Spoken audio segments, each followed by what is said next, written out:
নমস্কার বন্ধুরা, কেমন আছেন আপনারা? আর দেখুন, আজকে আমাদের বাড়িতে যেহেতু বাসন্তী দুর্গা পুজো, তাই সেই উপলক্ষে মায়ের জন্য বানিয়েছিলাম সব রকম সবজি দিয়ে এক পাকে ঘি দিয়ে খিচুড়ি। কোনো মশলা দিইনি, শুধু একটু হলুদ গুঁড়ো দিয়েছি। হ্যাঁ, এটা পুরো সম্পূর্ণ ঘি দিয়ে তৈরি এই খিচুড়িটা, এক পাকে রান্না। আর সাথে আজকে মা দুর্গার জন্য আমার ঘরে আমি নারকেল নাড়ু বানিয়েছিলাম নিজে হাতে, খুব সুন্দর হয়েছে খেতে। আর দেখো,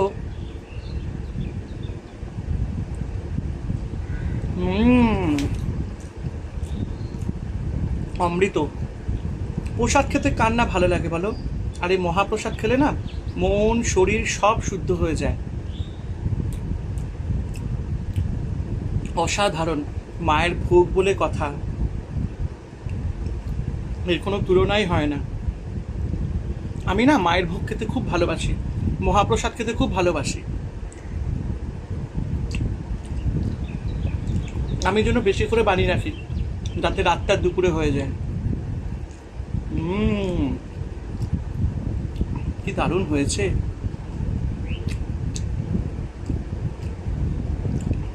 মায়ের ভোগ বলে কথা। আর এই নাড়ুটা আমি নিজে হাতে বানিয়েছি।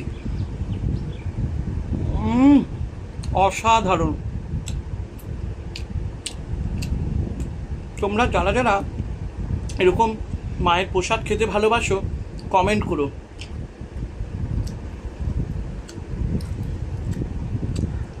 আমার মা খুব সুন্দর ভোগ বানাতেন।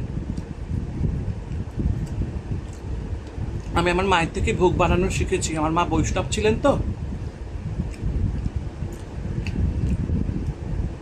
অপূর্ব, এর কোনো কথাই হবে না। খুব সুন্দর প্রসাদ, প্রসাদ আর কিছু লাগে না। কত ভাল লাগছে সত্যি। প্রসাদের আগে কিছু নেই। একটা কথা বলে রাখলাম, যখনই শরীর খারাপ হবে, জ্বর হবে, মহাপ্রসাদ খাবেন, দেখবেন শরীর খারাপ, তারপরে দুঃখ কষ্ট সব দূর হয়ে যাবে। হরে কৃষ্ণ। জয় দেবী দুর্গা দুর্গতি নাশিনী। ওং নমঃ শিবায় নমঃ।